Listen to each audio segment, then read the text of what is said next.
Kurban kelime anlamı itibariyle yaklaşmak demektir. Yani öyle bir ibadet yapıyoruz ki biz bu hayvanları kesmemizin gayesi nedir? فَسَلِّ لِرَبِّكَ وَانْحَرْ. Öyleyse Rabbin için namaz kıl ve yine Rabbin için kurban kes. Onun için Allah'ın adının dışında kesilen kurbanlar haramdır.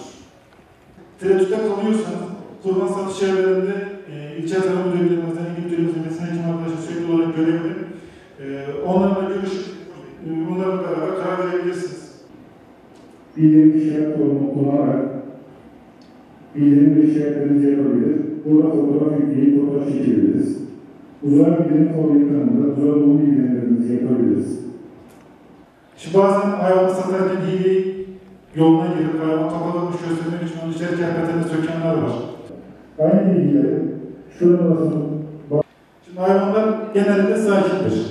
Ama alışık olmadığı bir ortamaya girdiği zaman, etrafta millet geldiği zaman şey yapar. Hayvanlar böyle önüne sert şekilde gittiğiniz zaman hayvanlar aşırı bir tepki gösterir.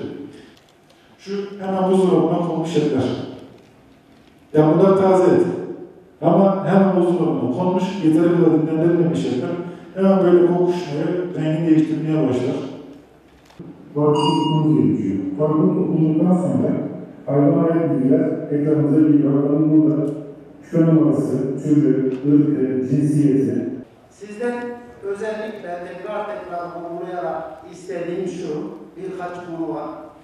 Bir tanesi kesim sırasında kontrolün ister okul olsun, ister uzay çatı pazar olsun, kontrolün oradaki kasapbaşı tarafından sağlanması dersini anlatan arkadaşlarımıza tekrar teşekkür ediyorum. Ayaklarınıza sağlık.